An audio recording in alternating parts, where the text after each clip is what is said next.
I think the Hollow Knight Silksong effect should be studied. In the wake of the game finally giving us this new trailer, as well as a release date, there were a lot of questions about why did we have to wait so long. I've talked about this a lot in these live streams. You know, what in the world? Where is the game? What is going on? I want to quickly talk about the reason for the delay. Like, not necessarily a delay. They didn't delay it, but there was a delay in communication. Also, the silence, the team size, the price, and the lesson. A lot of, I think, people are taking the wrong lessons from this and sort of acting as if this is something like every game studio can do, and this is like super informative. I actually think there are good lessons, but we'll get to that in a second. First, let's just talk about the reason.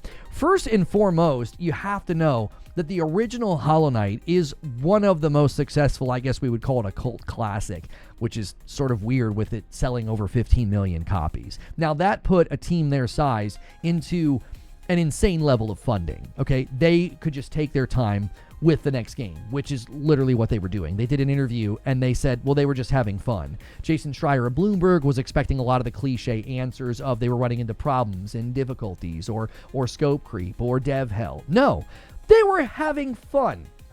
That's the reason that it took so long for this game to come out, which at some level is kind of adorable, that like they're just sitting around having a good time, and their approach to development is actually really enjoyable. They said like they've come up with a method of development that they feel is really, really enjoyable. Like they're able to just kind of stay in development. Like they didn't get tired or bored or anything. Okay. So that's the reason.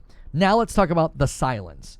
Now again, they were just having fun, and because of that, they were not checking the internet. Their friends and their family would like send them funny memes about the game, but they largely were ignoring the internet. They were ignoring Twitter. They were ignoring Reddit. They weren't like, oh, what's everybody saying? It probably would have drove them a little bit crazy if they did.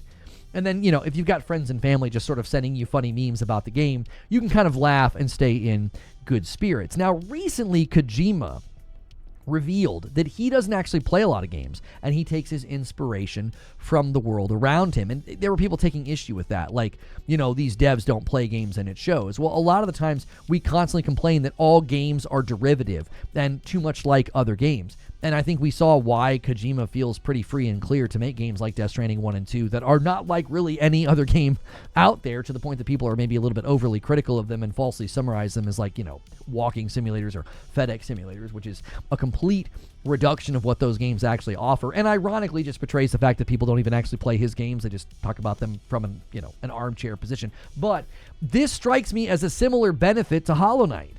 They were just ignoring all of the internet, all of the things that are out there, all of the stuff that people say, the demand for them to say something. They were able to tune that out, as it were, and just focus on the game, which hopefully when the game comes out, it yielded really, really great results. Now, the other thing to talk about is not just sort of the reason it took so long and their silence, but the team size. It's basically 3 people. This obviously helped keep costs down, especially when you sold 15 million copies of your first game. It also probably helped keep direction in a good place. It's hard to have scope creep when the team is so small. You don't have somebody walking in every day like, well, what if we did this? Or what if this game does this? We should do that too. I think it allows the game to get bigger in size because they've said it, grew quite large. In their one update, they indicated that. But even within the larger size, it helps the vision stay focused, having that small team, which brings me to the price.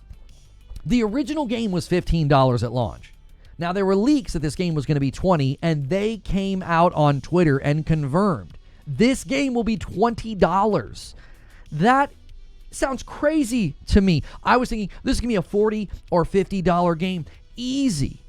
I'm playing, Shinobi Art of Vengeance right now, and I'm looking at this game thinking this game is going to be probably larger, bigger, more expansive, so much more to it, right? I loved Ori and the Blind Forest, Will of the Wisps, Hollow Knight, Prince of Persia and the Lost Crown. I'm thinking Silksong is going to deliver an insane amount of value. They could easily charge 40 or 50. I'm seeing that sentiment everywhere, by the way. People are like, oh my gosh, I was willing to spend more. Now, maybe, just maybe, they're in the bold position to do this. They can be sort of bold with the price because the demand is so insanely high. Now, keep in mind, they're a small team. So 15 million sales of their first game at $15, that's a lot of dollary dues for a team of only 3 people. $20 price point could do the same thing. I saw people all over Twitter saying, you know what? I was going to kind of hold off. I was going to kind of wait. But now they're saying, I'll buy it for 20. I'll try it out for 20. That's not really my kind of game. But I mean, goodness, everybody's talking about it. So for 20 bucks. Now, the unfortunate reality is if the first game sold 15 million copies at $15 and it took 7 years to come out, that means the third Hollow Knight's going to take 20 years to come out because they're just going to start having fun again and they're going to really enjoy development and they're going to have tons of money, which brings me to the lesson, right? What's the lesson here? Well, there are wrong lessons I'm seeing sort of trumpeted by the gaming community and people that are sort of wanting to talk about how, like, well, this is really informative of what, you know, game development should be like. People are like, well, anybody can do this. Just keep the team small. Oh, yeah, and just take as long as you want. Now, I don't think a lot of people could get away with that. I mean, we saw people getting really, really impatient, and the community around Hollow Knight was generally pretty charming and positive, and they made it sort of a joke. Now, I think these are very broad sentiments. Like, well, just take as long as you want and keep your team small, okay? I don't think these are lessons that every studio can apply because they're just a little bit too broad. So let's talk about the right lessons that could be learned from this. First and foremost, I think, regardless of team size, regardless of budget, I don't care who you are, you need to say less in your marketing. You can utilize silence, you can utilize infrequence, and you can utilize mystery to actually get people more interested in your game. The constant barrage and like beating the public over the head with marketing, I just don't think it is necessary. It also leads to things like we've seen before where you see these concept trailers, they're nothing like the original game, or like with Perfect Dark, you've got a trailer and the game seemingly looks very promising and then the game doesn't even come to market, it gets canceled. So say less in your marketing. The second thing, don't expand your team and your studio just for the sake of it. Helldivers 2 benefited from avoiding this. They did not want to grow their studio just for the sake of growing their studio, and it really has served them well. It's kept them likely very, very profitable. Now, Splitgate did the opposite.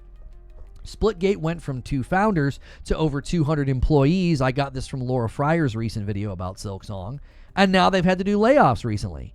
So Splitgate expands, thinks, well, we got to expand for the sake of expanding. We've got funding. We've got all this stuff. What do? You grow to a size that is dangerous, and it leads to layoffs. The next thing I think companies should do, and I know this is sort of platitudinous, but I really think they should let fun and let passion back into the room. There's too much corporate control. There's too much of this clinical, sort of rigid planning. Expedition 33 and Hollow Knight Silksong are screaming, let passion back into the room. The CEO of Larian said this essentially at the Game Awards after Baldur's Gate did so incredibly well, and he said, I know who's going to win Game of the Year next time. Here's all the things they're going to do. You got to let passion back into the room. This is something I've talked about with larger studios. Maybe let smaller incubation projects spin up. See how they go. See how they do. Let passion be the driver. Smaller projects can cost less money. It can protect you from some of these insanely big budgets that are threatening to your company's solvency. I'm not saying we can't have big games and big projects and AAA should just completely abandon that, but I think they could maybe start to entertain smaller games and smaller incubation projects. But you've got to be careful because Bungie did this and it took away from their cash cow of Destiny 2 and it hurt the quality and then ultimately put them into the red, according to former CEO Pete Parsons. The other thing you should do is ignore unhelpful voices. This is a huge lesson from Hollow Knight Silksong. Ignore the unhelpful voices. The gaming community on Reddit and Twitter can be leveraged for great and helpful feedback. But if it's not helping your game, if it's not helping you focus, you've got to tune it out. I think that served these guys well.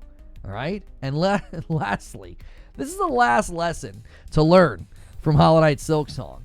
If you have said less, if you've tried to utilize infrequency or mystery or mystique or silence, when you finally take your shot, you better bring 2 things. You better bring gameplay and you better bring a release date. These guys went quiet for a really, really long time. And when they took their shot, they took a big one. They didn't dangle. They didn't tease. They didn't mess with us.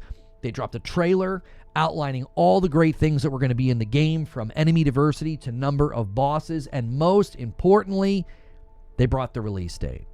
So I think there are right lessons and there are wrong lessons to take from the Silksong effect, and like I said, I think it should be studied, because as a game, they really are, I think, getting at the heart of what is giving a lot of people hope in smaller studios and smaller games, because if you're driven by passion and you leverage things properly, you just might pull off the unthinkable, because these guys did, and other studios could probably do the same thing.